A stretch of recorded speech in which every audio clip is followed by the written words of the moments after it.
Hello दोस्तों, मैं विकास और स्वागत करता हूं आपके अपने यूट्यूब चैनल विकास राजपूत ऑफिशियल पर। दोस्तों, हमारा 30 डेज़ हार्ड चैलेंज चल रहा था to complete UPPSC syllabus in just 30 days. तो ये थर्ड डे है। अगर आप इसमें पार्टिसिपेट करना चाहते हैं तो हमारे साथ जुड़ सकते हैं और इसको फॉलो कर सकते हैं। चलिए दोस्तों, इसमें मैं क्या कर रहा हूँ कि 30 दिनों में यूपीपीएससी का सिलेबस कंप्लीट करवाने वाला हूँ। ठीक है, तो आज जो टॉपिक मैं इस वीडियो में पढ़ाने वाला हूँ वो है प्रेसिडेंट। तो जल्दी जल्दी ख़त्म करेंगे क्योंकि हमारे पास टाइम बहुत कम है, लिमिटेड टाइम है हमारे पास। तो प्रेसिडेंट शुरू करते हैं। तो प्रेसिडेंट आपको पता होगी, राष्ट्रपति। ठीक है जी।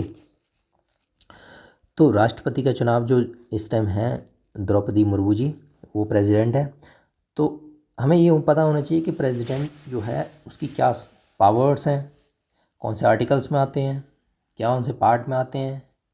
तो ये सब चीज़ें धीरे धीरे पता लग जाएगी आपको। चलो, तो प्रेसिडेंट जो है वो पार्ट 5 में आते हैं। ठीक है, पार्ट 5 में, पार्ट 5 क्या है, सेंटर से रिलेटेड है। तो आर्टिकल 52 से लेकर 58 तक जो है इसकी यूनियन एग्जीक्यूटिव यानी कि जो कार्यपालिका है यूनियन की, उसके बारे में बताया गया है।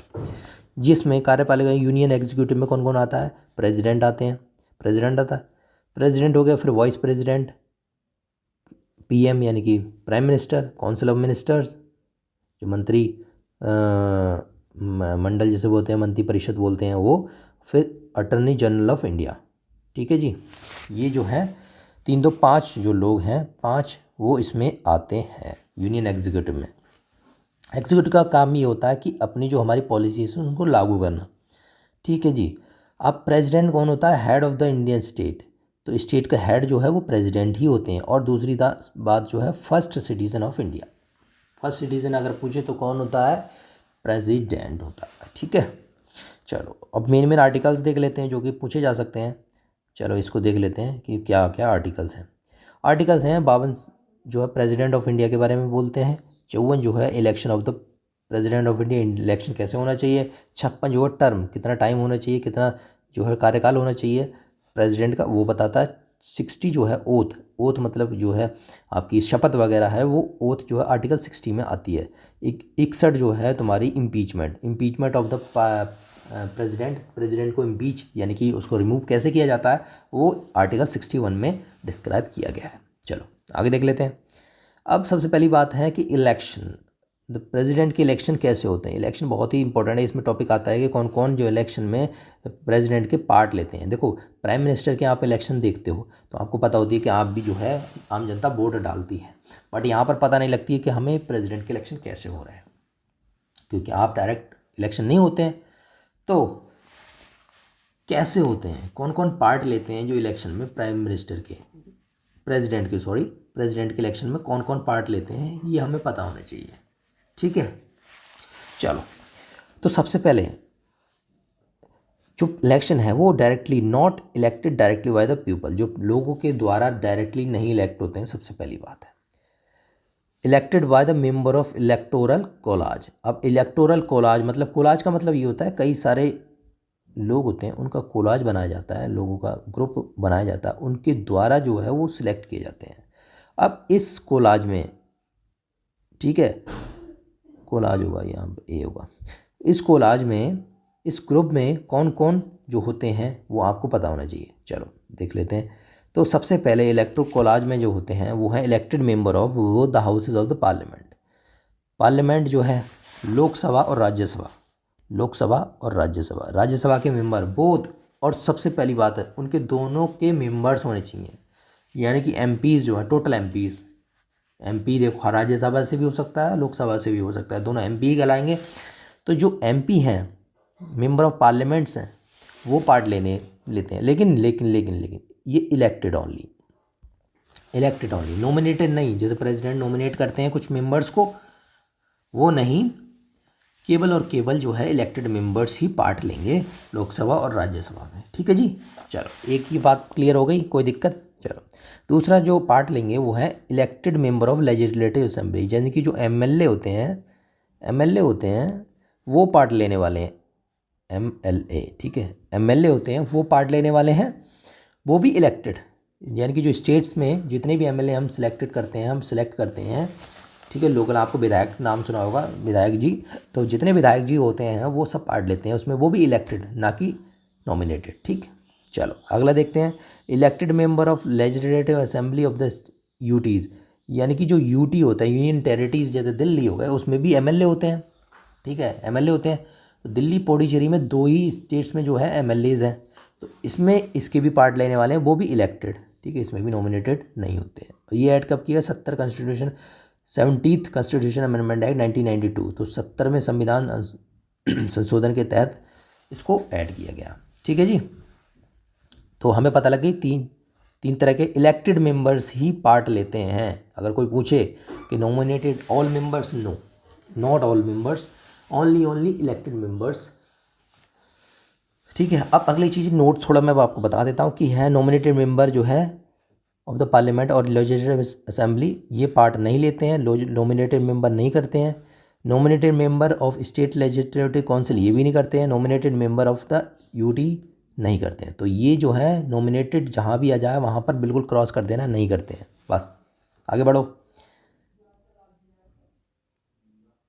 देखो एक चीज़ ये है कि अगर जहाँ जहाँ मैं ये पढ़ाते जा रहा हूँ वो उसी हिसाब से पढ़ते जाओ, क्योंकि ये मैंने बाद में ऐड ऑन करते रहे हैं, जैसे जैसे मैं गलती करता हूँ वहाँ वहाँ मैं ऐड ऑन कर देता था।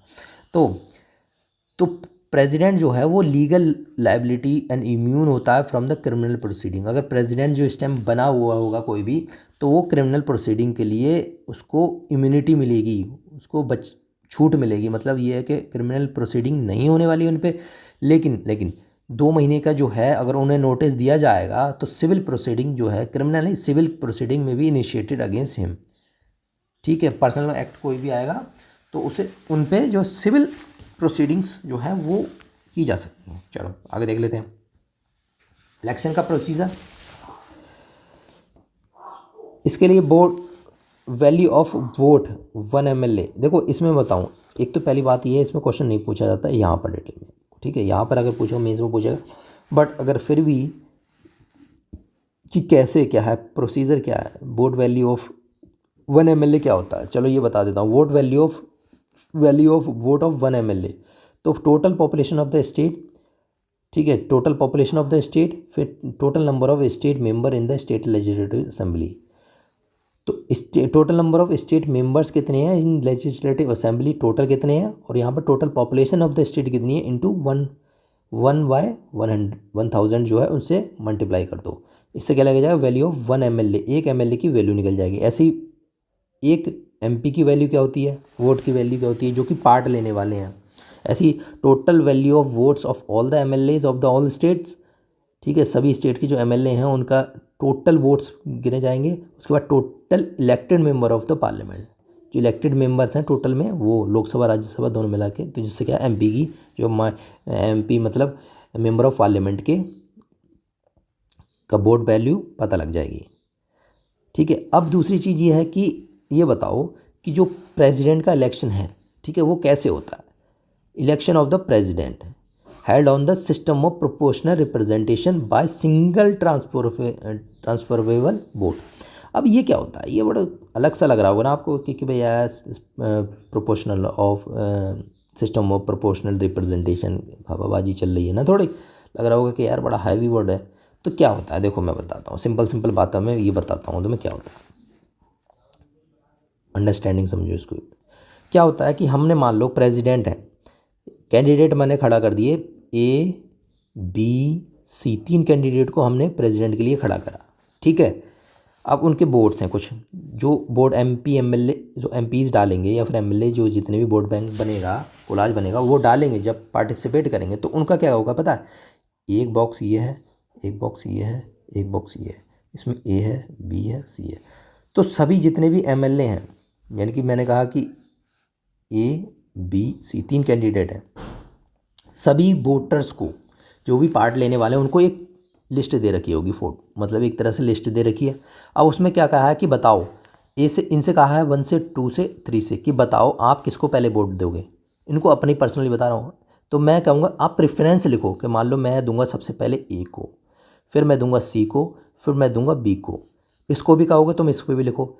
अब मैं दूंगा भैया मेरा कैंडिडेट तो A है, फिर उसके बाद मैं दूंगा फिर बी है, फिर सी है, फिर मैं तीसरे से पूछूंगा, तीसरा कौन बताएगा, कहेगा यार मेरा भी ए है, सी है, फिर बी है। अब इसने क्या क्या किया कि भाई अब इसमें छाड़ लेंगे, सबसे ज़्यादा वोट कहाँ गए, ए को गए, इसको गए, फिर उसके बाद बी पे कितने कैंडिडेट हैं, दूसरी वरीयता किस पे है, दूसरी वरीयता सी पर है, तो दूसरी के सी पे गए, यानी कि ये पहला नंबर पे आया, ये दूसरे नंबर पे आया, ये तीसरे नंबर पे आया, ऐसा हो गया।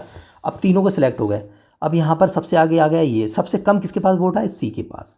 अब सी के वोट जो हैं इसमें ट्रांसफ़र हो जाएंगे, इसको तो आउट कर देंगे, अब इसके ट्रांसफ़र हो जाएंगे यहाँ पर, इसके वोट टोटल आधे आधे इस पर ट्रांसफ़र कर देंगे। अब फिर से दोबारा वोटिंग करवाएंगे, कहेंगे अब बताओ अब इन दोनों में से किसकी वोटिंग करोगे। अब कहेंगे भाई ए बी, इसमें भी प्रेफरेंस करवाएंगे, जैसे मतलब मैंने कहा कि ए पे करूँगा पहले, फिर बी पे, तीसरे वाले ने कहा मैं भी ए पे करूँगा, बी पे, फिर उसके बाद कहेगा तीसरा वाला कहेगा मैं बी पे करूँगा, सी पे, तो सबसे ज़्यादा वोट कहाँ पर आए, ए पर आए, फिर से इस पे ए पर ट्रांसफ़र हो जाएंगे, सबसे ज़्यादा ए वरीयता हो जाएगी, फिर बी वरीयता हो जाएगी।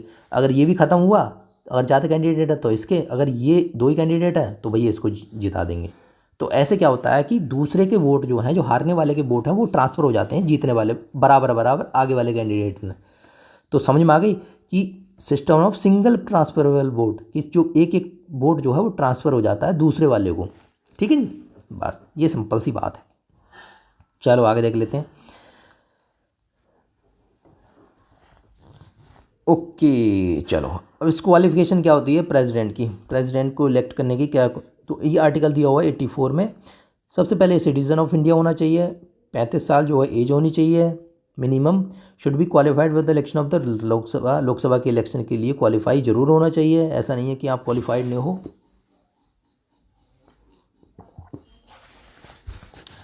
ऑफिस ऑफ प्रॉफिट, यानी कि जो ऑफिस ऑफ प्रॉफिट का मतलब ये होता है कोई भी आपका खुद का काम नहीं होना चाहिए, आप दूसरी इनकम नहीं होनी चाहिए, तो ऑफिस ऑफ प्रॉफिट नहीं होना चाहिए।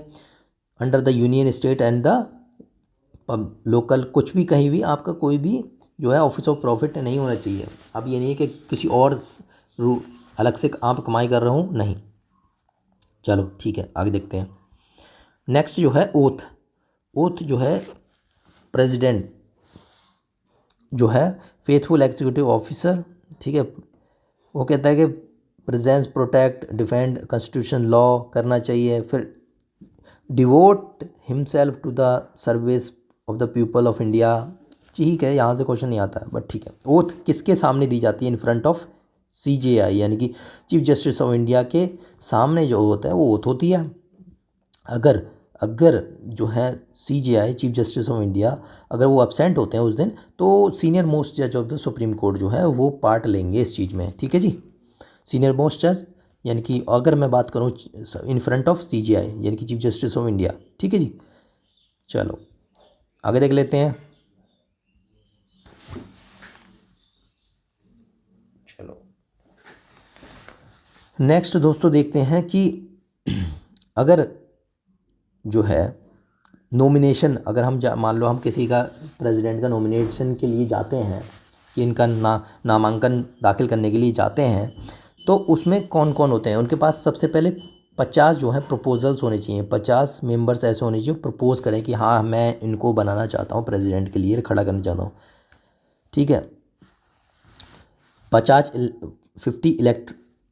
इलेक्टर्स होने चाहिए और मेंबर्स होने चाहिए। उसके बाद 15,000 जो है वो डिपॉजिट होता है RBI के रूप में। ठीक है, तो 15,000 जो है वो सिक्योरिटी देते हैं, जमा करते हैं RBI के लिए। तो चलो ये तो खैर इसका इम्पोर्टेंट नहीं है, बट हमें यहाँ ये इम्पोर्टेंट है टर्म।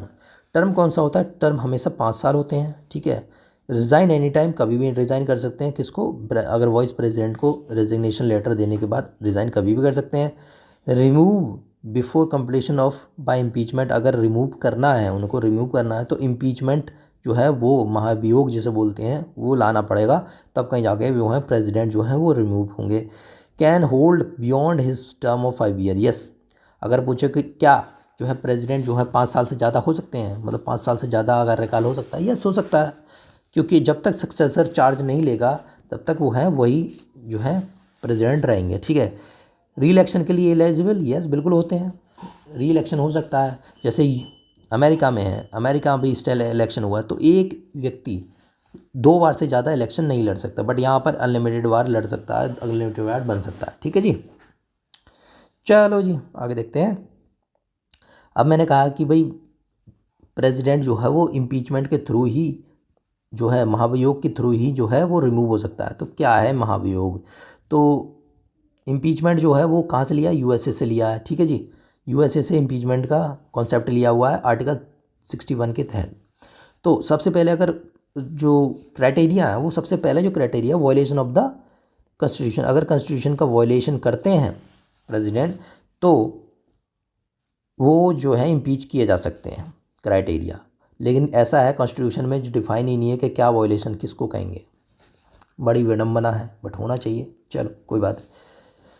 अगला चार्ज है impeachment charges initiated by either houses of the parliament, मतलब लोकसभा हो लो या फिर राज्यसभा, कोई भी कह सकता है कि मुझे इम्पीचमेंट चार्ज हमारे लगाने हैं, इनिशिएट करना है। लेकिन सबसे पहले वो है वो ये 1/4 of the member of the house frame charge. 1/4 यानी कि अगर मान लो 100 मेंबर हैं तो 100 मेंबर्स में से 1/4 यानी कि 25 मेंबर्स को जो है साइन किए होने चाहिए, ठीक है, इम्पीचमेंट चार्जेस जिसने फ्रेम किया हुआ है। और उनको साथ में 14 दिन का नोटिस देना पड़ेगा पहले कि भाई हम आपके ऊपर जो है चार्जेस लगाने वाले हैं, हम आपके ऊपर इम्पीचमेंट का चार्जेस लगाने वाले हैं, लो जी हमने 14 दिन पहले आपको बता दिया है। तो ये है क्राइटेरिया। उसके बाद क्या होता है? उसके बाद होता है रेजोल्यूशन लाया जाता है, इम्पीचमेंट रेजोल्यूशन लाया जाता है, pass by majority of 2/3 of the member of the total member of the house. मान लो 100 में टोटल मेंबर हैं, ठीक है, उसमें 2/3 जो है, ठीक है, ये जो होता है 100, तो इतने मेंबर जो हैं स्पेशल मेजोरिटी के साथ में, मेजोरिटी ऑफ 2/3 यानी कि 2/3 मेजोरिटी के साथ में पास होना चाहिए रेजोल्यूशन, ठीक है। अब जो हाउसेस में क्या नाम है कि हाउस में पास हो गया, ठीक है, उसके बाद दूसरे हाउस में पास, मतलब जिस हाउस ने उसे चार्जेस लगाए हैं, मान लो लोकसभा ने चार्जेस लगाए हैं कि इम्पीचमेंट हमें लाना है, तो हमारी लोकसभा में जितने भी मेंबर्स हैं वो उसका 2/3 जो है मेंबर्स जो है रेजोल्यूशन लेके आएंगे, पास करेंगे। उसके बाद दूसरे हाउस यानी कि लोकसभा से राज्यसभा में भेजेंगे, ठीक है, वो इन्वेस्टिगेट चार्ज करेंगे। उसके बाद वहाँ पर भी 2/3 मेजोरिटी से पास होना चाहिए, तब कहीं जाके मेजोरिटी जो है प्रेसिडेंट जो है वो रिमूव हो सकते हैं, ठीक है जी। चलो, इम्पीचमेंट जो है क्वाजी जुडिशियल है, ठीक है, quasi judicial process in the parliament, यानी कि ऐसा नहीं है कि कुछ भी करोगे तो आप कहीं भी कर सकते हो, किसी को भी गलत तरीके से इम्पीच कर सकते हो, नहीं सुप्रीम कोर्ट जो है वो इंटरवेन कर सकती है इस चीज़ पे, इसलिए क्वाजी जुडिशियल है, इसमें जुडिशरी बैठ सकती है, देख सकती है, ठीक है जी। अब इसमें देखो रिमूव करने में कौन कौन शामिल होते हैं। देखो आपने पढ़ लिया कि भाई nominated member of the Lok Sabha, Rajya Sabha, MLA, ठीक है, जो इलेक्टेड मेंबर है वो पार्ट लेते हैं जो जो अपॉइंट करने में, ठीक है, इलेक्टेड मेंबर। अब इसमें ये बताओ कि नॉमिनेट जो हम रिमूव करेंगे या फिर इम्पीचमेंट करेंगे उनमें कौन कौन पार्ट लेते हैं, ये भी पता होना चाहिए ना। तो इम्पीचमेंट में जो हम जो पार्ट लेते हैं, जो मेंबर पार्ट लेते हैं, वो लेते हैं nominated member of either houses of the parliament can participate in the. तो यहाँ पर देखो, वहाँ पर क्या थे, केवल इलेक्टेड मेंबर्स थे, यहाँ पर इलेक्टेड भी हो सकते हैं प्लस नॉमिनेटेड भी हो सकते हैं, दोनों मेंबर्स जो हैं पार्ट लेंगे। Can participate in impeachment through do not part in election, मतलब इलेक्शन में तो पार्ट नहीं लिए लेकिन इम्पीचमेंट में ज़रूर पार्ट लेंगे, ठीक है। अब यहाँ पर देखो elected member of legislative assembly of UT state do not participate. अब यहाँ पर लेजिस्लेटिव असेंबली का रोल खत्म हो गया, केवल और केवल कौन पार्ट ले रहा है। वहाँ पर क्या था, elected member of legislative assembly, MLA जो इलेक्टेड मेंबर्स थे वो पार्ट ले रहे थे। लेकिन यहाँ पर क्या करेगा, एमएलए का कोई रोल ही नहीं है, एमएलए को ख़त्म कर दिया कि भाई तुम्हारी कोई बस की नहीं है, तुम मत लो, ठीक है, तुम चलो यहाँ से चले जाओ, हम ही ले कर लेंगे, हम रिमूव कर देंगे, ठीक है जी। चलो, अभी तक जो है कोई भी प्रेसिडेंट जो है रिमूव नहीं हुआ है, कोई भी इम्पीचमेंट नहीं हो पाए हैं, ठीक है जी। तो कोई पूछेगा अगर कि कोई एग्ज़ाम में पूछे कि till now 2 president has been removed या फिर इम्पीच्ड, ठीक है, तो नहीं हुए हैं, ठीक है जी। Vacancy in the president office, अगर वैकेंसी होगा कब हो सकता है, या फिर on the expiry of the term, या फिर देखो 5 साल हो गए, 5 साल ख़त्म हो गए तो वैकेंट होगा, ठीक है। रेजिग्नेशन, अगर पहले समय से पहले रेजिग्नेशन हो गया तो भी, अगर इम्पीचमेंट मतलब महाभियोग या फिर उतार दिया गया, रिमूव कर दिया गया तो भी होगा, अगर प्रेसिडेंट की मृत्यु हो गई है किसी कारणवश तो भी जो है वैकेंसी कहलाएगी। अदरवाइज जैसे disqualify in the office of the elected और वॉइड, यानी कि डिस्क्वालीफाई कर दिए गए किसी कारण वजह से, ठीक है, उनका इलेक्शन डिस्क्वालीफाई कर दिया तो भी हमारी जो है वैकेंसी क्रिएट हो जाएगी। अगली चीज़ है कि on the expiry on the term election to the fill the vacancy must before the expiry. तो इलेक्शन जो होता है हमेशा जो है वो एक्सपायरी से पहले हो जाता है, ठीक है। इट कैन इन केस अगर मान लो प्रेसिडेंट का इलेक्शन डिले हो जाता है, ऑन गोइंग प्रेसिडेंट, तो जो इस टाइम प्रेसिडेंट है, जो करंट प्रेसिडेंट है, वही आगे कंटिन्यू करेंगे जब तक जो है इलेक्शन नहीं हो जाए। इस केस में जो है वाइस प्रेसिडेंट नहीं बनेंगे, ठीक है जी। कि हाँ सोचते हो कि भी आप 5 साल हो गए उसके बाद इलेक्शन हुए नहीं है, तो इलेक्शन 6 महीने आए लेट हुए हैं, तो 6 महीने तक जो है प्रेसिडेंट वही रहेंगे सेम। इसमें वॉइस प्रेसिडेंट का नहीं रोल होगा, वॉइस प्रेसिडेंट नहीं मतलब पार्ट कर सकते, ठीक है। चलो दूसरी चीज़ ये है कि अगर वैकेंट है, मान लो कहीं रेजिग्नेशन दे दिया, रिमूवल, डेथ, कोई भी अदरवाइज वैकेंसी आ गई, ठीक है, तो इलेक्शन जो है 6 महीने के अंदर अंदर होने अनिवार्य हैं। तो 6 महीने के अंदर अंदर ही इलेक्शन होने वाले हैं। In this case vice president अगर मान लो इस बीच में मान लो वैकेंट हो गई पहले ही, ठीक है, आपकी रेजिग्नेशन दे दिया, रिमूवल हो गया, डेथ हो गई, ठीक है, किसी कारण से वैकेंट हो गए पहले ही, तो 6 महीने के अंदर अंदर इलेक्शन होंगे। दूसरी बात ये है उस टाइम उसके बाद कौन लेगा 6 महीने जो इस बीच में जो इलेक्शन होंगे, इस बीच में वॉइस प्रेसिडेंट जो है प्रेसिडेंट कहलाएंगे, ठीक है, वही उसको संभालेंगे। जैसे ही बन जाएंगे इलेक्शन हो जाएंगे, नहीं तो वॉइस प्रेसिडेंट रिमूव हो जाएंगे, उसके बाद जो है वो वहीं पर दोबारा नए प्रेसिडेंट जो है वो टेक ओवर कर लेने वाले हैं, ठीक है। इफ़ वॉइस प्रेसिडेंट जो है, अगर मान लो वॉइस प्रेसिडेंट भी वैकेंट है, मान लो यहाँ तक तो ठीक है, वॉइस प्रेसिडेंट वैकेंट है, तो chief justice of India president की तरह एक्ट करेंगे। Chief justice of India act करेंगे, ये आपको पता होनी चाहिए, शायद पता ना हो लेकिन पता लग गई होगी। चीफ जस्टिस ऑफ इंडिया अगर वैकेंट होंगे तो चीफ जस्टिस ऑफ इंडिया जो है वो एक्ट करने वाले हैं। अगर in case chief justice of India भी वैकेंट है तो भैया सीनियर मोस्ट जज of the supreme court act as president. अगर सीनियर मोस्ट जज जो हैं सुप्रीम कोर्ट के वो एज प्रेसिडेंट एक्ट करने वाले हैं। चलो दूसरी इनकी पावर्स देख लेते हैं कि जो ये है नॉमिनेट करते हैं 12 मेंबर इन द राज्यसभा, ठीक है, 2 लोकसभा में एंग्लो इंडियंस, जो कि अब रिमूव कर दिया, वो अब नहीं करते हैं 104 कॉन्स्टिट्यूशन अमेंडमेंट एक्ट के तहत, ठीक है। तो पहले क्या थे, 2 एंग्लो इंडियंस में से लोकसभा में जो है नॉमिनेट करते थे, लेकिन अब क्या है 12 जो मेंबर्स हैं राज्यसभा में नॉमिनेट करते हैं बाय द प्रेसिडेंट। इसीलिए तो जो है नॉमिनेटेड मेंबर्स जो हैं वो पार्ट नहीं लेते थे इलेक्शन ऑफ द प्रेसिडेंट। इसीलिए याद रखो क्यों नहीं लेते थे, क्योंकि भाई वहाँ पर क्योंकि वो जो नॉमिनेटेड मेंबर हैं वो खुद उनके द्वारा चुने गए हैं प्रेसिडेंट के। जब आपके द्वारा ही मेंबर चुने गए हैं तो आप कैसे पार्ट ले सकते हो, ठीक है। इसीलिए जो है नॉमिनेटेड मेंबर को दूर रखा जाता है प्रेसिडेंट के इलेक्शन से, ठीक है। चलो दूसरा बात है ये प्रोरोगेट ऑर्डिनेंस, जो ऑर्डिनेंस भी ला सकते हैं, ठीक है। ऑर्डिनेंस क्या होता है, एक तरह से लॉ ही होता है। जैसे मान लो कोई लॉ है, जो पार्लियामेंट होता है वो लॉ लेके आता है, ठीक है, पास होता है, लेकिन ऑर्डिनेंस होता है टेम्परेरी। लॉ होता है बट टेम्परेरी, सो थोड़े समय के लिए। जब मान लो प्रेसिडेंट जो पार्लियामेंट जो है वो वर्क नहीं करता है, उस केस में जो है प्रेसिडेंट के पास पावर्स होती हैं कि लॉ एंड ऑर्डर को संभालने के लिए, कोई पॉलिसीज़ को लाने के लिए वो ऑर्डिनेंस लाए थोड़े समय तक। बाद में ऑर्डिनेंस को जो है अगर वो सही सहमति होती है तो पार्लियामेंट पास करता है, नहीं करता है तो उसको वहीं पर ख़त्म हो जाता है ऑर्डिनेंस, ठीक है। जब पार्लियामेंट जो सेशन में नहीं होता है तो ऑर्डिनेंस ला सकते हैं, मान लो इमरजेंसी वगैरह कुछ और भी दिक्कत होती है तो है।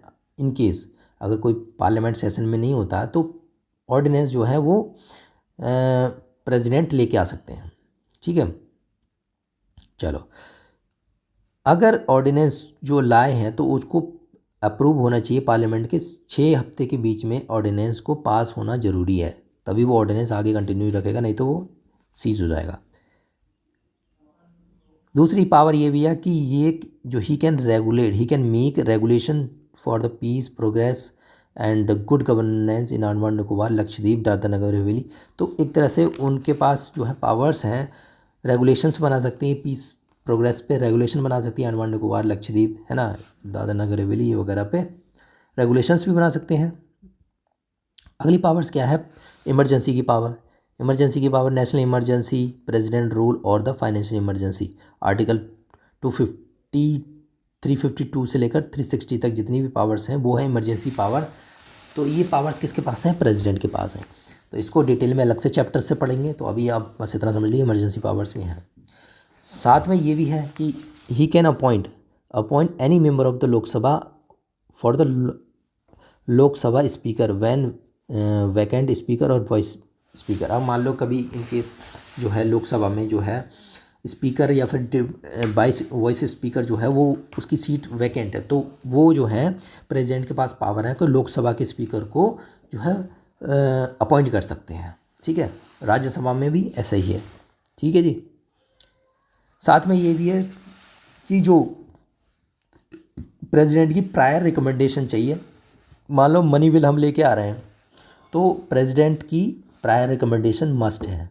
ऐसी हम न्यू स्टेट लेके आ रहे हैं, कोई भी हमें न्यू स्टेट क्रिएशन करना है या फिर कोई उसकी अल्टर करनी है, कोई बाउंड्रीज जो है अल्टर करनी है, चेंज करनी है, तो भी हमें प्रेसिडेंट की प्रायर रिकमेंडेशन चाहिए। ठीक है जी।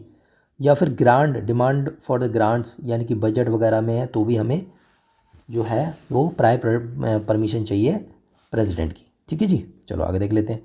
अगली चीज़ है वीटो पावर। प्रेसिडेंट के पास वीटो पावर है कि किसी भी बिल को रोक सकती है। ठीक है, किसी भी बिल को अपहोल्ड कर सकती है, तो इसके पास वीटो पावर्स हैं। तो सबसे पहली वीटो पावर्स है article 111। Article 111 ascent of the bill. कोई बिल आया उसको एसेंट करना है नहीं करना है, वो उसके अंदर आर्टिकल 111 यानी प्रेसिडेंट के पास पावर है। तो प्रेसिडेंट क्या कर सकते हैं कि वो जो है सहमति दे भी सकते हैं, गिव एसेंट, अपने पास भी रख सकते हैं, अपहोल्ड हिज एसेंट अपने पास रख सकते हैं, या फिर बिल जो है रिटर्न कर सकते हैं। अगर मनी बिल नहीं है, मनी बिल को रिटर्न नहीं कर सकते हैं क्योंकि वो प्रायर परमिशन से बनाया हुआ होता है, प्रेसिडेंट की प्रायर परमिशन से होता है। जैसे ये है मैंने बताया था प्रायर परमिशन या फिर प्रायर रिकमेंडेशन से होता है मनी बिल। इसलिए जो है मनी बिल को रिटर्न नहीं किया जाता है। मनी बिल आप जो है वो पास को रिटर्न नहीं कर सकते। ठीक है, अपहोल्ड कर सकते हैं, टू कंसिडरेशन नहीं कर सकते। If bill is passed again, मान लो दोबारा से बिल को पास किया जाता है तो प्रेसिडेंट को एसेंट देनी ही पड़ती है। ठीक है, तो यहाँ पर क्लियरिटी हो गई। ऐसी गवर्नर की पावर जो है ये प्रेसिडेंट के लिए था, गवर्नर के लिए 200 आर्टिकल 200 के लिए है। ठीक है, इसमें भी यही केसेस हैं कि मैं रिज़र्व कर सकता है। ठीक है, रिज़र्व भी एसेंट भी कर सकते हैं, अपहोल्ड भी कर सकते हैं, रिटर्न भी कर सकते हैं, साथ में प्रेसिडेंट को भी भेज सकते हैं। चौथी पावर ये होती है प्रेसिडेंट को भी भेज सकते हैं। अब प्रेसिडेंट के पास पावर है कि वो रिजेक्ट कर सकते हैं या फिर एक्सेप्ट कर सकते हैं। ठीक, president can direct the state to secure money bill, ठीक है, and other financial bill pass by the state and the consideration during financial emergency. तो सही है फिर। ठीक है, चलो अगला देख लेते हैं क्या कह रहा है। ठीक है, और क्या पावर है, वीटो। वीटो पावर क्या होती है, वीटो भी जो है वो हमारे इंडिया में 3 तरह के वीटो है, एब्सोल्यूट वीटो, सस्पेंसिव वीटो और पॉकेट वीटो। क्वालिफाइड वीटो भी होती है बट क्वालिफाइड वीटो जो है अमेरिका में दी गई है, इंडिया में नहीं है क्वालिफाइड वीटो। चलो आगे देख लेते हैं। आगे ये है वीटो पावर। अब वीटो को देख लेते हैं कि वीटो पावर जो है एब्सोल्यूट वीटो क्या है। एब्सोल्यूट वीटो क्या है, power of the president to withhold assent, मतलब अपने पास रख लेना, मतलब अपनी एसेंट को देना ही नहीं है। मतलब मैं बिल लेके आया हूँ, कोई पार्लियामेंट बिल लेके आई है और बिल जो है एक्ट बनने के लिए कहाँ पर गया, प्रेसिडेंट के पास गया।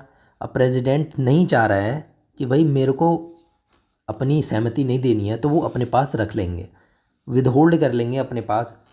और वो दो केस कब केसेस में है, कब केसेस में कर सकते हैं, या तो वो प्राइवेट मेंबर विल हो या फिर विल गवर्नमेंट विल हो व्हेन कैबिनेट रिज़ाइन। तो अगर कैबिनेट रिज़ाइन कर दिया है, ठीक है, प्राइवेट वो गवर्नमेंट विल है बट कैबिनेट रिज़ाइन कर लिया है, तो उस केस में जो है वो विदहोल्ड कर सकते हैं एब्सोल्यूट वीटो के तहत। ठीक है, चलो नेक्स्ट जो है सस्पेंसिव वीटो में return to the reconsideration to the parliament. इसका मतलब ये है कि प्रेसिडेंट के पास पावर है कि दोबारा से रिकन्सिडरेशन के लिए पार्लियामेंट भेज सकते हैं। मान लो पार्लियामेंट ने एक बिल पास किया और वो प्रेसिडेंट को एक्ट बनने के लिए भेज दिया। अब प्रेसिडेंट क्या कर रहा है कि उसको रिकन्सिडरेशन के मतलब उससे दोबारा कुछ उसे उन्हें दिक्कत लगी होगी कि कुछ ना कुछ गड़बड़ है, तो उसमें दोबारा से रिकन्सिडरेशन के लिए पार्लियामेंट को भेज सकते हैं। ठीक है। और अगर पार्लियामेंट ने दोबारा से भेज दिया उसको, चाहे वो भले से उसको एडिट किया हो या नहीं किया हो, दोबारा से भी एडिट कर दिया, तो प्रेसिडेंट को इस बार जो है वो अपनी सहमति एसेंट जो है वो देनी ही पड़ेगी। समझ में आ गई? तो कहने की बात ये है, जो वीटो पावर है इस टाइम जो ओवर रिटन हो जाएगी बाय द री पैसेज ऑफ द बिल। दोबारा से एक तरह से जो वीटो पावर है ख़त्म हो जाएगी। सीधी सीधी बात यहाँ पर समझो। अब एक्सेप्शन कौन सी है सस्पेंसिव वीटो की? एक्सेप्शन ये है कि मनी बिल, अगर मनी बिल है तो मनी बिल अगर गवर्नमेंट जो पार्लियामेंट जो है वो भेज रही है, तो वो मनी बिल को आप सस्पेंसिव वीटो के तहत रोक नहीं सकते, आप रिकन्सिडरेशन के लिए नहीं भेज सकते। क्योंकि क्योंकि क्योंकि प्रेसिडेंट ने पहले ही असेंट दी है। अगर वीटो जो मनी बिल है वो पास ही इसलिए होता है, पहले प्रेसिडेंट सहमति देता है कि आप जो है मनी बिल लेके आइए, तो पहले से ही जब सहमति है तो वो बाद में दोबारा से रिकन्सिडरेशन के लिए नहीं भेज सकता। ठीक है जी। चलो, उसके बाद आता है तुम्हारा pocket veto, third veto. Pocket veto क्या होती है?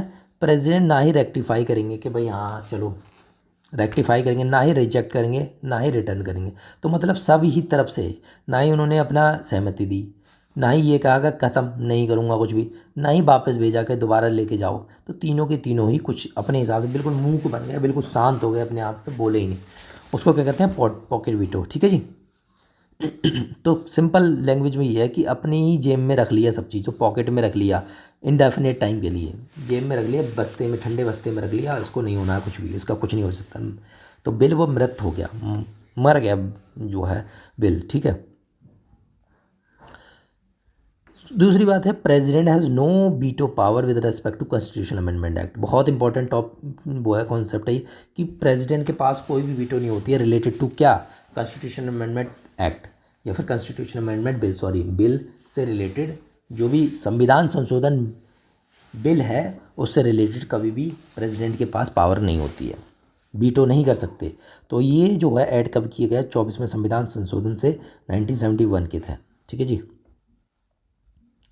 Ordinance making power. Ordinance making power ये है कि लॉ मेकिंग पावर, लॉ जो होता है टेम्परेरी जो लॉ होता है उसको मेकिंग पावर जो है 123 जो आर्टिकल है उसके तहत हम प्रेसिडेंट को पावर दे रखी है कि वो ऑर्डिनेंस बना सकते हैं, make ordinance during the recess of the parliament. जब पार्लियामेंट सेशन में नहीं है तो वो ऑर्डिनेंस बना सकते हैं। टेम्परेरी नेचर होता है, मैंने पहले ही बताई है। अगली एक पावर ये है आर्टिकल 85 के तहत कि प्रेसिडेंट के पास पावर है टू समन भी कर सकते हैं। ठीक है। बोथ हाउसेस और डिसॉल्व भी कर सकते हैं लोकसभा को। उनके पास पावर दे रखी है कि लोकसभा राज्यसभा को समन कर सकते हैं आपस में कि भाई आओ इस दिन सेशन होगा, और उसको सेशन को ख़त्म भी कर सकते हैं। ठीक है, दोनों पावर हो रखी है। चलो, अगली चीज़ क्या है दोस्तों? अगली चीज़ है लिमिटेशंस। ऑर्डिनेंस तो बना दिया, ठीक है। ऑर्डिनेंस कभी भी जो है अपनी इच्छा से नहीं बना सकते, पहले था अपनी इच्छा से, लेकिन अब यह है नॉट डिस्क्रिशनरी पावर नहीं है, ये इच्छा से, अपने इच्छा से नहीं है जी कभी भी ऑर्डिनेंस बना दिए। काउंसिल ऑफ मिनिस्टर की एडवाइस लेनी पड़ेगी तब ऑर्डिनेंस बनता है। ठीक है। लिमिटेशन क्या? House of the parliament not in session, कि कब ऑर्डिनेंस बना सकते हैं?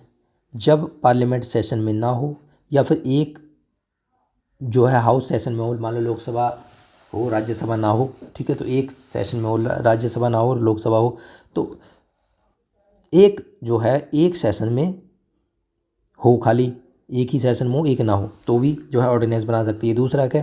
Only when he is satisfied, president को लगे कि ऐसे सर्कमस्टेंसेस, ऐसी सिचुएशन आ गई है कि हमें ऑर्डिनेंस बनाना बहुत ज़रूरी हो गया है, तब वो बना सकते हैं। ठीक है जी। अगला आर्टिकल ये है कि 87 आर्टिकल ये कहता है कि अगर किसी भी फर्स्ट सेशन आएगा, किसी भी गवर्नमेंट का फर्स्ट सेशन आएगा, तो स्पेशल सेशन, जो स्पेशल एड्रेस होगा प्रेसिडेंट के द्वारा commencement of the first session. तो फर्स्ट सेशन जब भी आता है वो जो है प्रेसिडेंट जो है वो स्पेशल एड्रेस करते हैं टू द पार्लियामेंट। ठीक है जी। एक चीज़ ये था, केस ये था कूपर केस। कूपर केस 1970 में क्या कहा है, इसमें कहा president satisfy can be question in the court. मतलब ये है कि प्रेसिडेंट, यहाँ पर जो सेटिस्फेक्शन का वर्ड दिया हुआ है ना कि सेटिस्फाई, जब उन्हें लगे कि ऑर्डिनेंस लाना ज़रूरी है तो ये ऑर्डिनेंस सेटिस्फेक्शन भी एक तरह से क्वेश्चन में है। अगर आप सुप्रीम कोर्ट अगर लगेगा कि ये जो सेटिस्फेक्शन है अपनी मनमर्जी की चल रही है तो वो कोर्ट में जा सकते हैं। तो कोर्ट जो है, सुप्रीम कोर्ट जो है वो इस पे रोक भी लगा सकता है और उसको वेरीफाई भी कर सकता है। ठीक है जी। चलो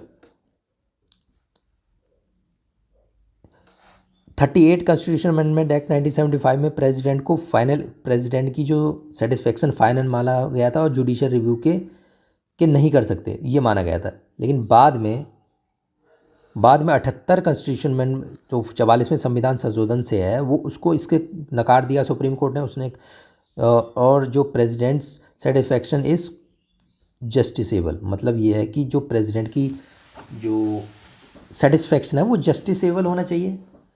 ऐसा नहीं है गलत तरीके से जो है पास नहीं होना चाहिए। तो 44वें संविधान संशोधन से जो है इसको लाया गया। ठीक है जी। आगे देख लेते हैं। जो ऑर्डिनेंस है वो केवल और केवल उन सब्जेक्ट्स पे लाया जा सकता है जहाँ पर पार्लियामेंट जो है वो लॉ बनाती है। केवल पार्लियामेंट की शक्ति ऊपर ही प्रेसिडेंट ला सकते हैं अपना ऑर्डिनेंस। ठीक है, चलो आगे देखते हैं।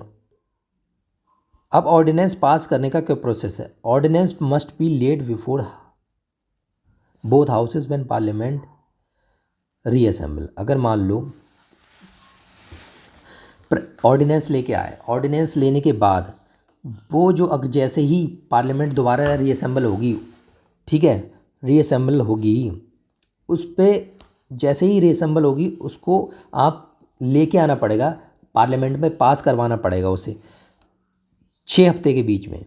रीअसेंबल होने के बाद मतलब यानी कि लोकसभा राज्यसभा दोनों जो सेशंस जो हैं पार्लियामेंट चलने लगे उसके 6 हफ्ते के बीच में ही आपको जो है ऑर्डिनेंस को पास करवाना पड़ेगा। ठीक है जी। तो 6 हफ्ते ये हो गए, 6 वीक ये हो गए। अगर मान लो कि दोबारा रीअसेंबल होने में टाइम लग रहा है, मान लो लोकसभा राज्यसभा में रीअसेंबल हो सकता है, तो एक सेशन दूसरे सेशन के बीच में डिफरेंस जो होता है 6 महीने का होता है। एक सेशन से दूसरे सेशन के बीच में 6 महीने हो सकता है। तो अगर उस बीच में पास नहीं हो रहा है तो टोटल जो मैक्सिमम ऑर्डिनेंस जो चल सकता है वो 6 महीने तक चल सकता है और 6 हफ्ते तक चल सकता है, यानी कि 6 महीने 6 हफ्ते तक चल सकता है। क्योंकि 6 हफ्ते तो ये हो गए रीअसेंबल थे, और रीअसेंबल के बाद एक ही मान लो एक लोकसभा तो सेशन में आ गई लेकिन राज्यसभा को 6 महीने बाद सेशन में आई, तो इन दोनों के बीच में 6 महीने का गैप हो सकता है मैक्सिमम। तो 6 महीने और 6 हफ्ते यानी कि 6 मंथ और 6 वीक दोनों मिलाकर मैक्सिमम टाइम ड्यूरेशन हो सकता है ऑर्डिनेंस को पास करने का। तो समझ, अगर कोई पूछे कि अगर किसी एग्ज़ाम में पूछे कि जो ऑर्डिनेंस है कितने लंबे टाइम तक जो है रह सकता है, तो मैक्सिमम जो है 6 महीने 6 हफ्ते तक जो है ऑर्डिनेंस हमारा रह सकता है। ठीक है, ऑर्डिनेंस को कभी भी विदहोल्ड कर सकते हैं हम अपने आप को, जो पार्लियामेंट प्रेसिडेंट है वो कभी भी जो ऑर्डिनेंस है उसको ख़त्म कर सकते हैं, बट नॉट डिस्क्रिशनरी। बस ये है कि बट एडवाइस कौन करेगा, काउंसिल ऑफ मिनिस्टर एडवाइस ही करेगी, अपनी इच्छा के अनुसार अपने विवेक से नहीं कर सकते, अपनी काउंसिल ऑफ मिनिस्टर की एडवाइस लेनी ज़रूरी है। ठीक है, तो अब दूसरा चीज़ है पार्डनिंग पावर। जैसे आपने सुना होगा कि कई सारे जो दोषी होते हैं, कई सारे क्रिमिनल्स होते हैं, उनकी क्या हो पार्डनिंग पावर जो होती है उनसे ली जाती है, प्रेसिडेंट के पास जाती है कि हमारे को माफ़ कर दो, माफ़ी दी मांगी जाती है, पार्डनिंग पावर दी जाती है प्रेसिडेंट से कि फांसी रुकवाने के लिए कि भाई प्रेसिडेंट से आप मांगते हैं। तो ये सब चीज़ें कहाँ किसके पास पावर है, प्रेसिडेंट के। तो दो हैं प्रेसिडेंट के पास आर्टिकल 72 के तहत और गवर्नर के पास है पार्डनिंग पावर 161 के तहत। 72 161 याद रख लेना। ठीक है, तो पार्डनिंग पावर क्या है, यूनियन लॉज के अकॉर्डिंग, मार्शल लॉ या फिर अगर वो मिलिट्री वगैरह मार्शल कोर्ट मार्शल जो होता है मिलिट्रीज के उसके बारे में भी पावर जो है प्रेसिडेंट के पास है। डेथ अगर सेंटेंस दी जाती है किसी को तो वो भी पावर जो है प्रेसिडेंट के पास है, ठीक है। लेकिन मर्सी पिटीशन जो होती है, मर्सी पिटीशन जो कि मान लो किसी को फांसी दे गई है, मर्सी पिटीशन अगर जाती है तो वो जुडिशियल रिव्यू के अंदर आ जाएगी। अगर मान लो मर्सी पिटीशन प्रेसिडेंट ने एक्सेप्ट कर ली लेकिन जुडिशरी को लगा कि गलत है तो जुडिशियल रिव्यू हो सकता है, ठीक है, रिव्यू कर सकते हैं। चलो, तो पार्डनिंग पावर देख लेते हैं। तो पार्डनिंग पावर में कुछ हैं, क्या क्या है, एक तो है पार्डन, कम्यूटेशन, रिमिशन, रेस्पाइट और रिप्राइव, ये पार्डनिंग पावर्स हैं। अब पार्डनिंग पावर्स में सबसे पहले क्या है, पार्डनिंग पावर, पार्डन क्या होता है, पार्डन मतलब बिल्कुल माफ़ कर देना, remove both sentence and conviction completely, absolves the convict from all sentences and punishment and disqualification। मतलब ये है कि हमने पार्डन कर दिया, बिल्कुल छोड़ दिया कि भाई आपकी कन्विक्शन ख़त्म कर दी, बिल्कुल ही बंद कर दी, मान लो आप बिल्कुल दोषी निर्दोष कर दिया आपको, तो वो पार्डनिंग पावर होती है, ठीक है जी। और ये पावर जो है एक्सरसाइज की जाएगी advice of union cabinet, cabinet की परमिशन के बिना, एडवाइस के बिना इसको नहीं कर सकते। कम्यूटेशन क्या होता है, कम्यूटेशन मतलब substitution from one form of punishment to the lighter. मान लो किसी को फांसी दे रखी है तो फांसी से उम्र कैद कर दी, फांसी से उम्र कैद कर दी को इसको बोलते हैं कम्यूटेशन, ठीक है जी। कई सारी आती हैं, फांसी से उम्र कम्यूटेशन। रिमिशन क्या होता है, रिमिशन मतलब रिड्यूस, आर से रिमिशन, आर से रिड्यूस पीरियड ऑफ सेंटेंस। मान लो किसी को 14 साल की सज़ा दे रखी है और मान लो कि उसकी कैरेक्टर जो है वो सही सलामत हुए तो 10 साल कर दी, तो 4 साल हमारी क्या कर दी इसने, मतलब उसकी जो सज़ा को है कम कर दी, ठीक है जी। तो इसको बोलते हैं रिमिशन। अगला है रेस्पाइट क्या होता है, awarding lesser sentence in place of original due to disability. मान लो कोई बच्चा है या फिर कोई महिला है या फिर कोई विकलांग है, कुछ भी है, उसकी वजह से क्या है आपको सेंटेंस कम कर दी गई आपकी या फिर कोई प्रेग्नेंट लेडी है, ठीक है, तो उसकी वजह से आपको क्या किया कि जो आपकी ओरिजिनल सेंटेंस थी, मान लो 10 साल थी तो उसको 8 साल कर दिया, 1 साल कम कर दी, तो उसको क्या बोलते हैं, respite, awarding lesser sentence in place of original due to some disability, ठीक है। अगला है रिप्राइव क्या होता है, स्टे करना, मतलब कि stay of the execution of the sentence, specially death sentence दे दी, किसी को फांसी की सज़ा दे दी तो उसको स्टे कर देना थोड़े समय के लिए, टेम्परेरी पीरियड, ये टेम्परेरी है ओनली, रिप्राइव मतलब टेम्परेरी पीरियड के लिए स्टे कर देना, रोक देना कि भाई आज नहीं होगी, 1 महीने बाद जो है इसको सेंटेंस यानी कि फांसी दी जाएगी, तो इसको क्या बोलते हैं, रिप्राइव, ठीक है जी।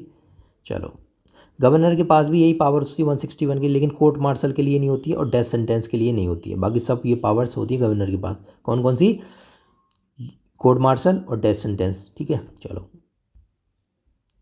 तो दोस्तों ये थे प्रेसिडेंट के बारे में। तो आई होप आपको वीडियो पसंद आई होगी, कि आपको क्लियरिटी हो गई हो पूरी। प्रेसिडेंट लंबी वीडियो हो रही है क्योंकि टॉपिक ही लंबा है, लेकिन हाँ हमें करना पड़ेगा, यानी आओ हम 2-2 टुकड़ों में वीडियो नहीं बना सकते, हमारे पास टाइम इतना है नहीं। तो अगर वीडियो पसंद आई है तो वीडियो को लाइक करें, ज़रूर करें, और चैनल को सब्सक्राइब जरूर कर लेना यार, है ना, थोड़ा सा सपोर्ट करो। उसके बाद जो है शेयर कर देना अगर कर सको तो, बट चलो कोई बात नहीं। चलिए मिलते हैं दोस्तों नेक्स्ट वीडियो में, ऐसे ही पढ़ते रहिए दमदार तरीके से। जय हिंद, जय भारत।